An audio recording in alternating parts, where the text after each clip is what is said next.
عن طريق أديس اسطنبول طبعا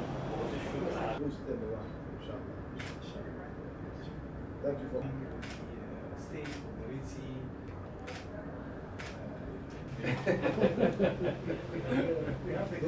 they do better than me. really